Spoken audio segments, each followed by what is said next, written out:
In the heart of the Canadian Rockies lies Banff, a place that feels larger than life. Glaciers feed turquoise lakes, canyons roar with waterfalls, and trails lead to untamed wilderness. Every turn in Banff seems to reveal something new and provide views that you'll remember forever. So if you want to visit like us, here's how to spend the perfect 3 days in Banff.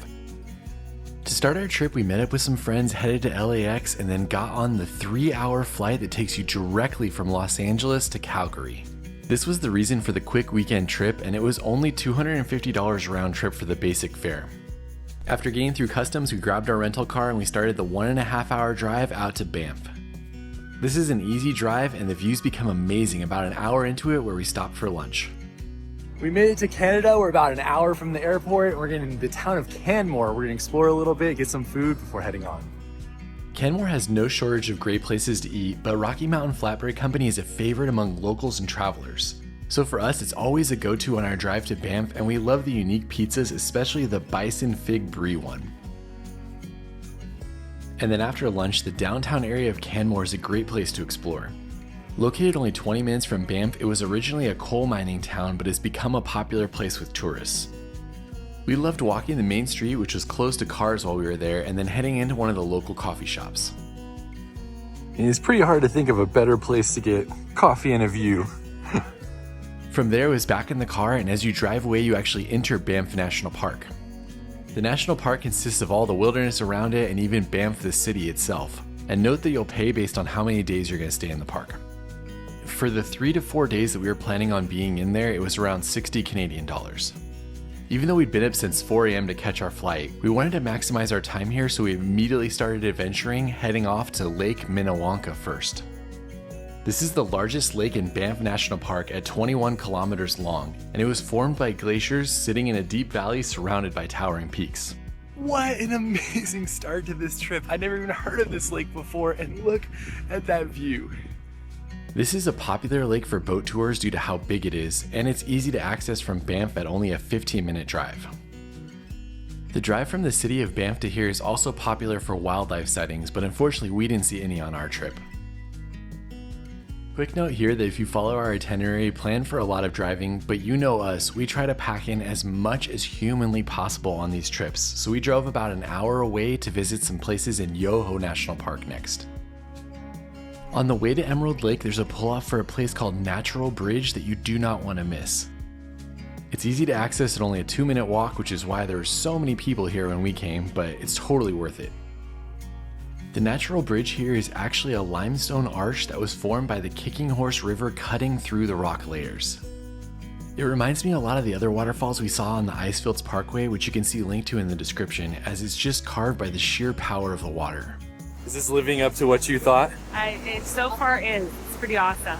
I can't believe that's just a random pullout along the side of the road.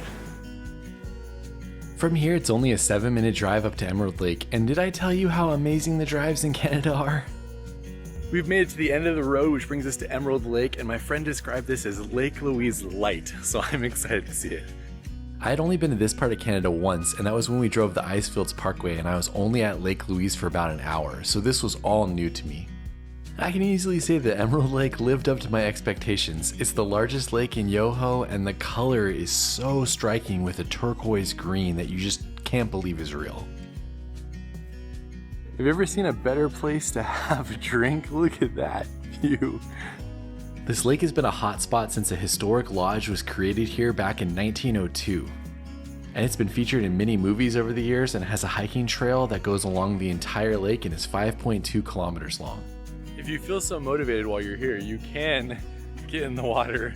But there's only one member of our crew who's getting in right now.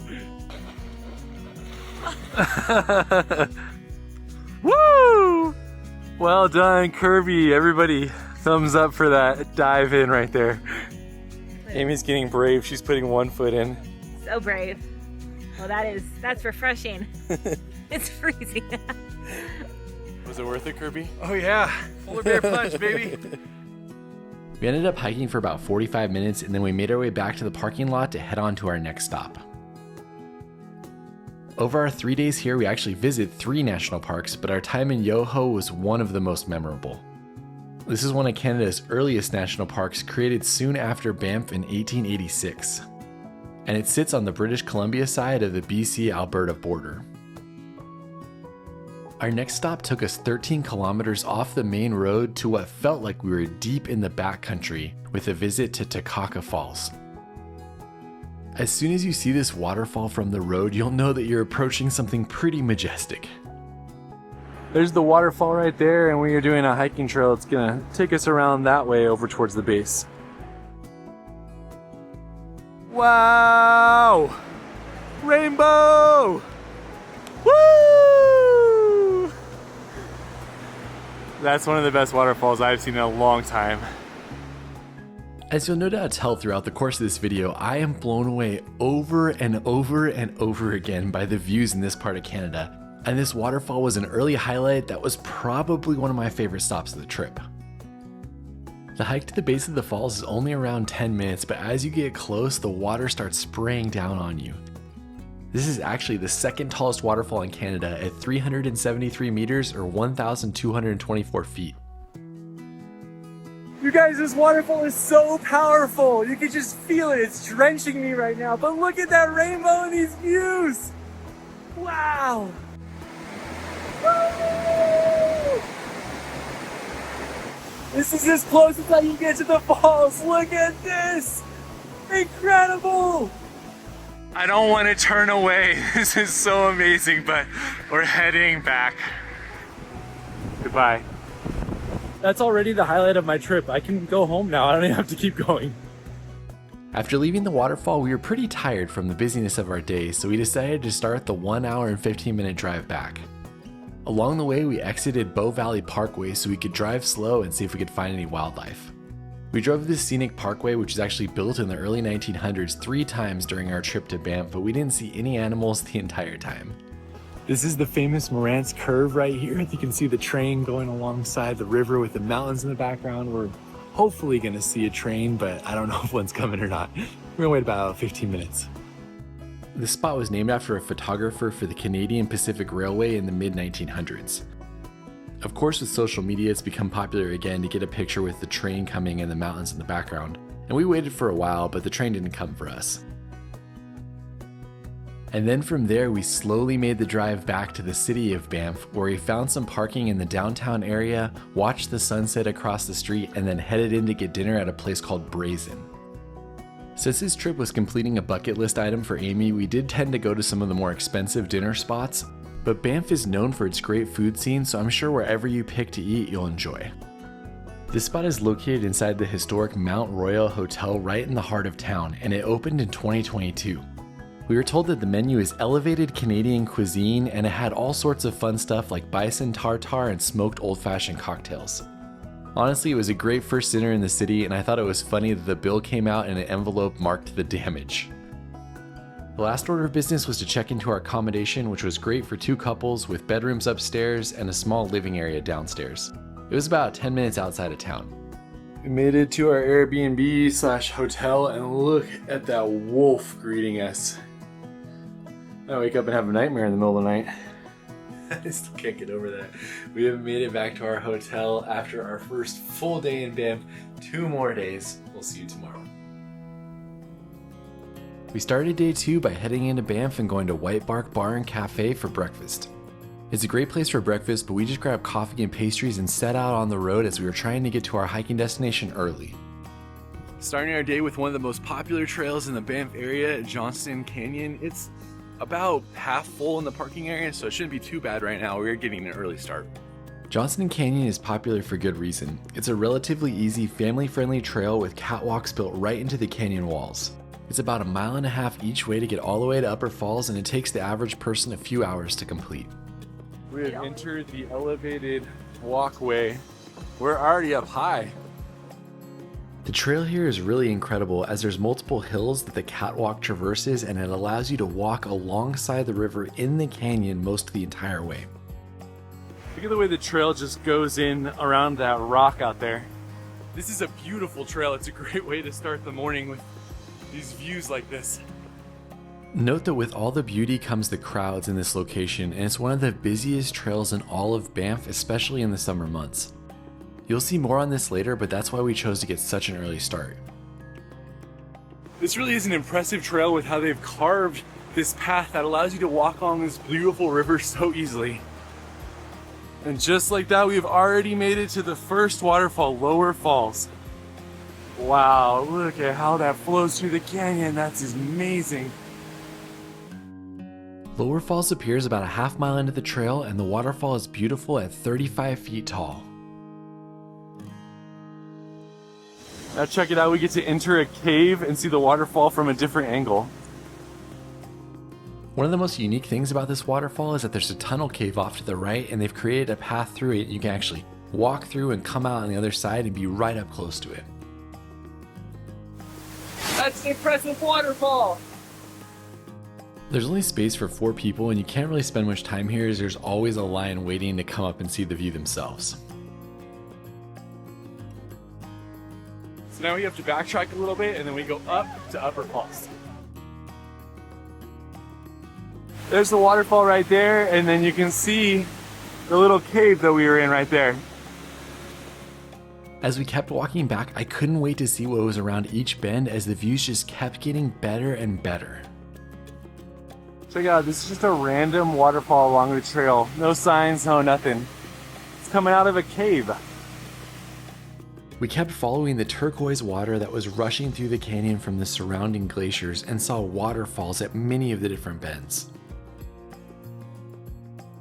So you used to be able to get all the way down there, but after a few years they cut that off now. So you can't. This is as close as you can get to that rock now. This is about 3/4 of a mile in with the waterfall and the bend in the river. That's not even the end of the hike right there, that amazing waterfall. Also, that picture was from about 10 years ago. Eventually we made it around the last bend and we started the catwalk down to the base of Upper Falls. That area right there looks like something you would see in Yellowstone, like geothermal activity. And there it is, Upper Falls. Upper Falls is a great end destination as the waterfall sits at about 98 feet tall. Unfortunately, the viewing platform is really small and you have to be all the way on the end to be able to see it. This trail just keeps on giving and giving. They've got this Yellowstone geothermal area over here, there's the waterfall lookout, and then there's one more upper lookout for the falls. Incredible. I definitely recommend you take the series of steps up to the upper viewing platform as that's a much better view of the waterfall. Wow, wow, wow. It's a lot of water. From here you can appreciate the true majesty of Upper Falls. I have to say though, I think the trail itself is better than the end destination for this one. Don't worry, there's one more small waterfall at the end after Upper Falls. So that one leads right into the main falls, which is, the top of it is right here. Easily one of the most beautiful short hikes I've ever done. We are heading back quickly though so we can get to Moraine Lake for our reservation. So we had heard that you needed to start before 9, and you can see that. Look at the amount of people waiting in line to go into the cave to see the waterfall. There was basically no line when we did it, so start early. This was the second weekend in September, and by the time we made it back to the parking lot, it was full. Next up, we headed over to the parking area where we catch the shuttle to go to Lake Louise and Moraine Lake. In case you're not familiar with how this goes, you have to get a permit, especially for Moraine Lake. This massive parking area is for the shuttle to Lake Louise and Moraine Lake. We're gonna go to both. I'm not sure which one we're gonna go to first, but there's gonna be a lot of people there. These tickets sell out way in advance, so make sure you look at that before you come out. Half the permits go out way in advance and the other half go out 2 days before you visit. If this is something that you want to do, be sure you're online and ready when they go on sale. For us, they were sold out within 30 seconds, but we were able to get them. Here we go. We are heading up to a place Amie has wanted to see for a long time. Yeah. It was a nice, comfortable ride, and it takes about 20 minutes to get to Lake Louise. Then from Lake Louise, you can go over to Moraine Lake whenever you want, and then you can take the shuttle back to the parking area when you're done there. It's right there. What a fake place. It's a real place. Wow. Yeah, it is. So beautiful. Is it everything you hoped it would be? Yeah. It does look like I'm looking at a painting. It's amazing. If you've never been to Lake Louise, then it's pretty hard to describe how incredible this view is. Looking out over the turquoise waters with the red canoes sailing in the distance and the massive mountains all around you is something that you will never forget. Yeah, I mean, of course it's busy, but you understand when you see the views. For thousands of years, people have gazed at this scene with awe. All right, enough staring at the lake. Let's go hiking. No. That's not what I want to do right now. The craziest part is the color of the water. And then just those mountains out in the distance is one of those rare places where you don't want to keep going. You want to stay here all day. Ever since I saw Lake Louise for the first time, I've wanted to do a specific hike here, so we skipped the famous hotel and that's what we set out on. So now we're heading up to the tea house, which is right here, and then maybe up here to the little Beehive. Really though, if this place is not on your bucket list, it absolutely should be. It lives up to the hype and it's so much better in person than it is on the video. The hike we were setting out to do is the Lake Agnes Historic Tea House hike. It's around 4.3 miles round trip with about 1,300 feet of elevation gain. Believe me when I say that this hike goes up pretty much the entire way to the tea house. Also, the views are blocked by the forest the entire way up with only 1 or 2 little views down towards the lake. Definitely be prepared for this hike. We've seen a lot of people who were not prepared, thinking that you're just gonna walk up to the tea house, but it is a steep walk to the tea house.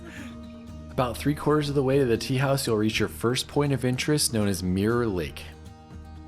This is a great place to stop and sit on a rock and have a drink and just look out at the view. But believe me, the views are going to get a lot better as you continue up. So the girls are gonna go get in line for the tea house. Up. Kirby and I are gonna go to Little Beehive. This is a steep one and I kind of really just want to go to the tea house, but I want to see the view from the top, so I have to do it. The hike up to the Little Beehive adds about a mile to the trail and another 700 feet of elevation gain. Look, you're starting to see the lake finally peeking out. And I think we're going up to like there or something. This trail is basically a series of switchbacks that you climb and climb and climb until you reach the top. There's Mirror Lake down there. You can see how far we came. As you get closer to the top, look for the offshoots off to the right. We originally passed these up as we wanted to get to the end, but these are some of the best views on the trail, which you'll see in a minute. Wow! The end is right over there.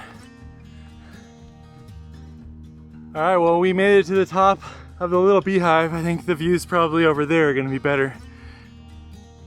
There's both a little and a big beehive, and I think we'll probably do the big beehive next time. And they definitely look like beehives with the dome-shaped rocks when you see them from far away. It's a great hike, but it's hard to get an unobstructed view down towards the lake. I think probably the big beehive would be better, but still pretty epic up here. Don't get me wrong, the view from the top was still amazing, but we had expected a little bit more of a clearing that gave us direct views out towards Lake Louise. Luckily, on the way back, we took some of the offshoots and we got just that. Look at this view. This is from about 5 minutes back on the trail and it's fully clear. And I even saw people out on this rock over here too, so that could be a good view as well. That's the Little Beehive right there at the end of the trail, but the best view is definitely back here. We kept exploring the different offshoots until we found this one, which had a direct view over Lake Louise, the Bow Valley, and the Fairmont Chateau out in the distance. That honestly might be one of the best views I've ever seen in my life. Let me know what you guys think. It's really hard to pull myself away, but I do want to try the famous tea. This is the way we came up right here, but on the way down you can actually take a shortcut to the tea house, which shaves off a lot of time, I think. This direct trail down to the tea house was steep, but it was easy going downhill and it only took us about 10 minutes to get down. Well done, ladies. You found us a good spot. And the food is ready. How's the tea? It's delicious. I wish it was ice, but it's good.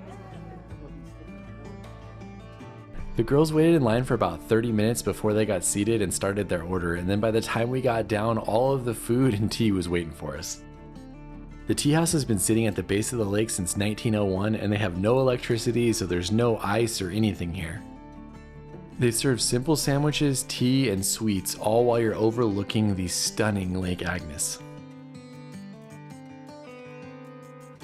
There's the tea house right there, and then look at the view that it has. You can also get your tea to go and you can just sit out, hang out. The server said that the staff hikes up at 4 a.m. with the food and to serve, and then you can also help and take trash down for them. If you came down from the little Beehive like we did, then be sure to see the waterfall as you're making your way back down. You can see the top of it near the tea house, and then as you go down the stairs, you can get right to the base. The section that you see here is not particularly big, but the entire waterfall itself has multiple cascades. Also, they don't have tops because people were leaving them, so I'm hiking down with my hot tea. 100% worth it. Another place I wanted to stay at for at least an hour, but we got to get to Moraine Lake, so we're going to head down right now and then head over there on the shuttle, which is a good time to talk about our sponsor for this video, LMNT. LMNT isn't your average sports drink. It's a clean, science-based electrolyte mix that gives your body what it needs to thrive and cuts out all the junk. This means no sugar, no coloring, and no fillers. Each stick packs the perfect ratio: 1,000 milligrams of sodium, 200 milligrams of potassium, and 60 milligrams of magnesium. But you may ask, why so much salt? And that's because sodium is what you lose the most when you sweat, and without replacing it, you risk cramps, headaches, and fatigue. LMNT helps to prevent all of that, keeping you hydrated, energized, and ready to go. Whether you're doing a workout or hiking on the trail, LMNT is your secret weapon for performance and recovery. Right now, LMNT is offering my subscribers a free 8-count sample pack of some of their most popular drink mix flavors with any order. That's 8 single serving packets for free with any order. The deal is only available via the link in the description or going to drinklmnt.com/throughmylens. All right, let's head on to the next lake. Once we made it back down, we headed to the Lake Connector, which is the bus that takes you from Lake Louise to Moraine Lake. Here we go. We only had to wait for about 15 minutes, but I've been told that it could be an hour-long wait in the summer. Again, the shuttle makes for a really easy experience as you're not trying to fight for parking, and they actually don't allow private cars on the Moraine Lake Road at all. About 20 minutes later, we were dropped off and we were starting our hike up to the viewpoint. All right, so I have not seen Moraine Lake. My friends have. They told me to not go to the viewpoint down there, but to go up to the rock pile and see it for the first time from there. I'm excited. That blue is insane. That is so vibrant. Oh my gosh. Moraine Lake was a bucket list item for me as I had always wanted to go here and I had never been. I can easily say that I exceeded my expectations. The lake is just a color you would never believe. It does not look real when you're up at the viewpoint looking out over it. And even without the clarity of the mountains in the background, it was still an experience I will never forget. It's just so magical. It's like one of those places you have to experience for yourself. The blue doesn't look real, the mountains don't look real. Magical. 100%. Looks like AI touched it. Sitting in the Valley of 10 Peaks about 6,000 feet above sea level, Moraine Lake is one of those places that just defy expectations. If it's not on your bucket list, it should be, and from here we hike down to see it from ground level. Kirby was 100% right because look at this. It doesn't look anywhere near as blue when you're down here as it did just up there at the top of the rock pile. That's definitely the way to experience it first. If you would have shown me pictures of the lake from down here and from above, I would have told you it wasn't the same place. But apparently just the small change in elevation makes a huge difference. It's still great to see from below though, with the massive mountains out in the distance and all of the cool canoes. In case you're wondering how much canoes are, $160 for an hour. I was actually surprised as that seemed like a lot to me, but I probably would be convinced to try it at some point, maybe the next time I come. You guys, Banff is on another level. One of the most beautiful places I've ever been, and I am at like a 5% with the exhaustion level of the last 36 hours and just continuously blowing my mind. But we're gonna go back and get something to eat and relax a little bit, I think. The shuttle brought us back the 20 minutes to where we parked, and then after getting our car, we started the 45-minute drive back to the city of Banff. We took Bow Valley Parkway again to try to see some wildlife, but unfortunately we struck out again. And then we headed back to the hotel and everybody got cleaned up so we could go out for a nice fancy dinner after our crazy day of hiking. We cleaned up a bit, we made it to downtown, and now it's time to have dinner. For tonight we picked Farm and Fire, a place that my friends loved and which was another pricey spot in the city. Amie got her second smoking cocktail of the trip, which became a thing for her, and then we ordered a bunch of different options as this is one of those places where you just share everything. We ended up getting salmon tartare, risotto, a fig flatbread, and then a bison tomahawk steak. As you can tell, everyone was very hungry, but we all left full. And then we spent 30 minutes walking around downtown and exploring many of the different shops. They have everything from outdoor stores to tourist shops to sweet shops and lots of places where you can buy maple syrup. But we decided to end our night with something that's supposedly a Canadian delicacy called a beavertail.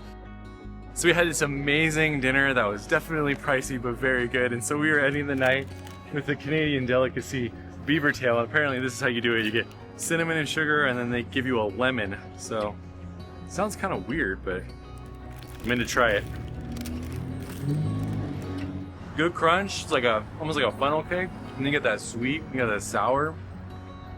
All right, I'm in. We'll see you tomorrow for our last day in Banff. I'd say it's like a mediocre funnel cake. What does that even mean? Not impressed. It's like a 5 out of 10. Try it.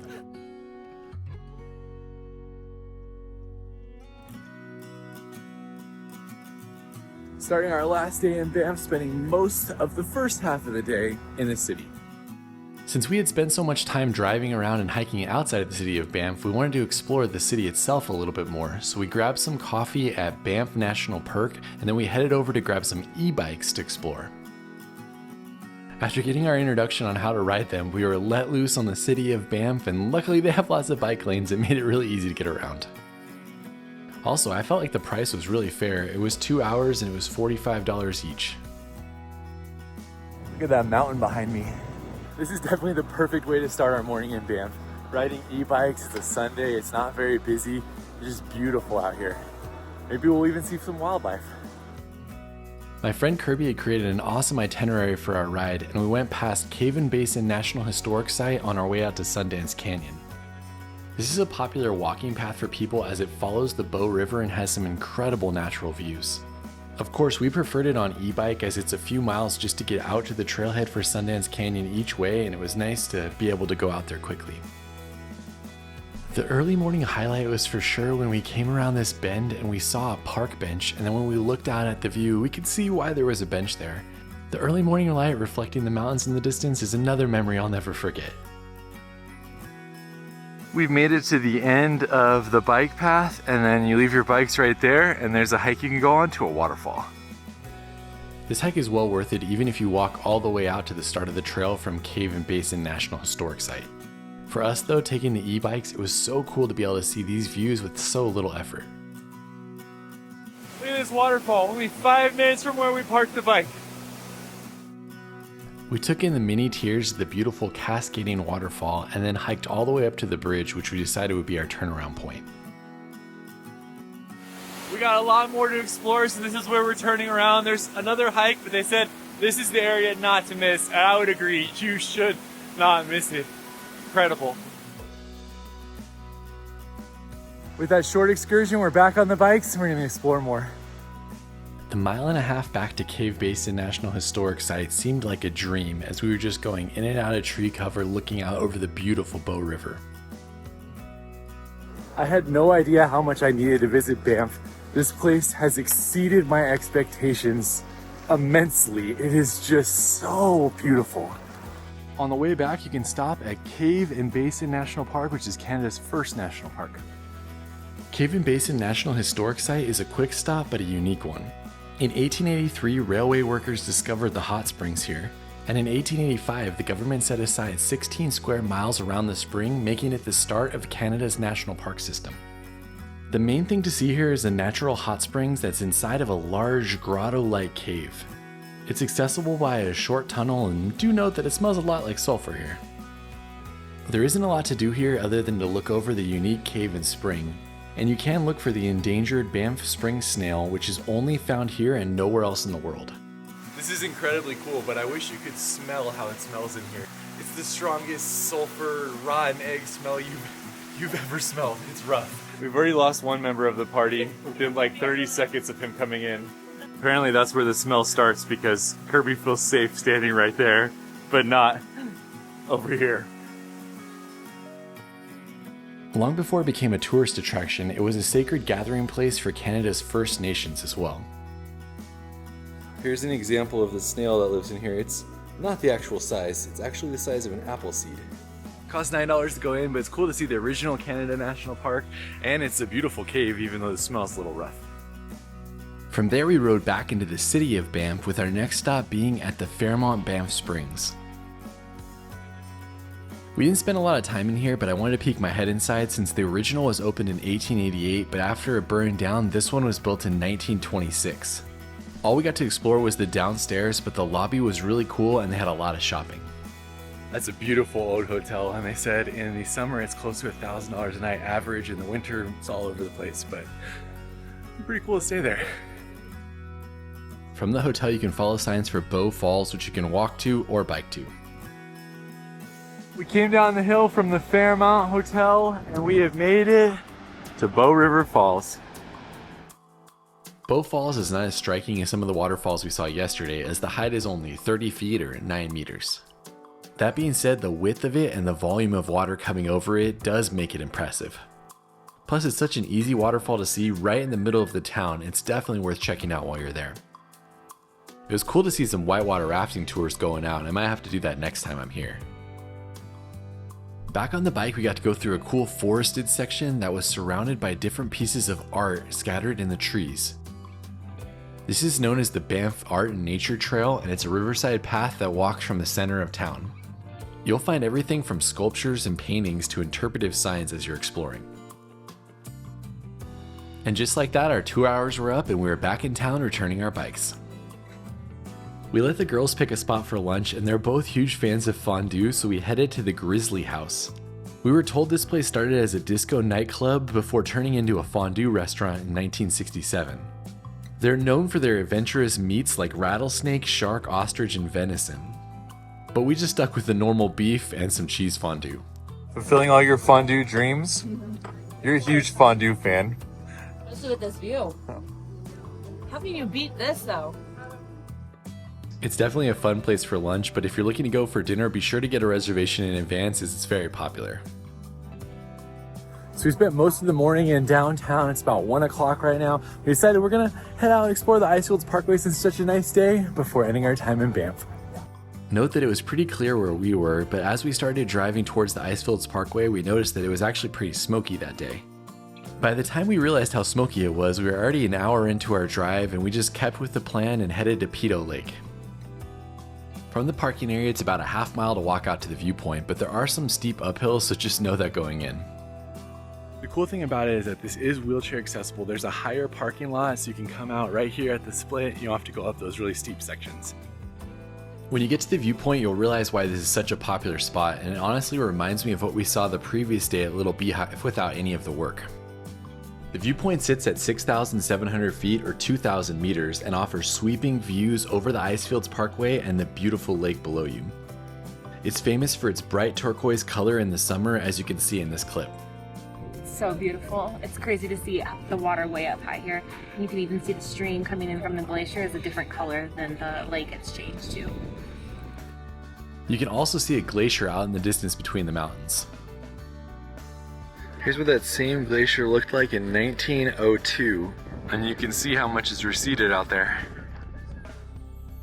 We spent about 20 minutes at the Overlook just taking in the views, and then we headed back on the Icefields Parkway to our next stop. Every time we drive through this area, I always make a stop at Bow Lake. It's an easy pull-off on the side of the road, and you can see multiple glaciers from here, massive mountains, some waterfalls out in the distance, and of course the big blue lake. This is one of my favorite views, but unfortunately there's a lot of smoke today, so if you want to see the last time we did Icefields Parkway, click up here. On our way back to Banff, my friends told me about another hike called Marble Canyon that they said was stunning, so we decided to head over there. We're hiking in Marble Canyon now, which makes it our third national park that we've been to in Canada on this trip. This national park is known as Kootenay, and this is one of the top hikes in the park. Like everything else that we've seen on the trip, the hike was immediately stunning with blue glacial water and a canyon that we were heading into. Even though it's called Marble Canyon, it's actually limestone, not marble, and along the hike you'll walk across many different bridges that give you views down into the canyon itself. This is an easy hike for the whole family as it's relatively flat and it's a mile round trip. You guys, these drops into the canyon are so tall. It makes you a little bit worried when you look over the edge. Yeah, you feel like this is very unsafe and yet you should have like a harness on for it. It's awesome. As you make your way along the trail, you'll cross back and forth on a series of footbridges that go over the canyon. If I had to guess, I'd say there's probably 8 of them, and each one has a more dramatic view than the previous. Wow, you guys, we have made it to the end, and there is an insane waterfall under the bridge right here. Look at that, that thing is just raging. When you make it to the end, there are multiple different viewpoints of the 2 cascading waterfalls. Honestly, take it in from every viewpoint you can, as these are amazing.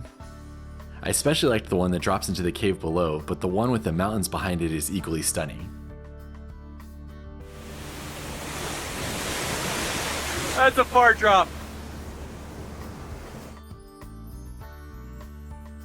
I did zero research on that spot before we came out here, and so that's the way to do it. Don't watch my videos, just go experience something for the first time for yourself, because I was blown away with what I got to see at the end of that. All right, we got a couple more stops, and then that's gonna be the end of our weekend in Banff. We took the hour drive back to Banff, stopping to look for wildlife but not seeing any, and then we made our way back into the city for our last dinner. Depending on what you're in the mood for, there are a lot of great options. There's a fun Mexican restaurant called Magpie and Stump, which is a cool bar that was opened in 1981 and is known for its tacos, burritos, and of course its drinks. And then right across the street is Pizzeria Sophia, which may be my favorite restaurant that I visited while in Banff. While it's relatively new to the Banff food scene, it's making a name for itself, and multiple people we talked to told us how much they liked it. And honestly, the pizza here is incredible. I definitely recommend the Squash Blossom pizza, but everything we had was great. That was an incredible place for a dinner. Probably the best food we've had the whole time. If you like pizza, definitely check that out. And then to end our time in the city, the waitress told us that we needed to go across the street and try cows. She said the ice cream here is a Canadian delicacy, and you didn't have to twist my arm to try that. So I can confirm that this ice cream is as good as everyone says that it is. And that is it for our time in Banff. Thanks for hanging out with us. We'll see you on the next one. Hopefully you enjoyed this trip with us. Let us know what we left off in the comments, as I'm sure this is a spot I'm going to visit again.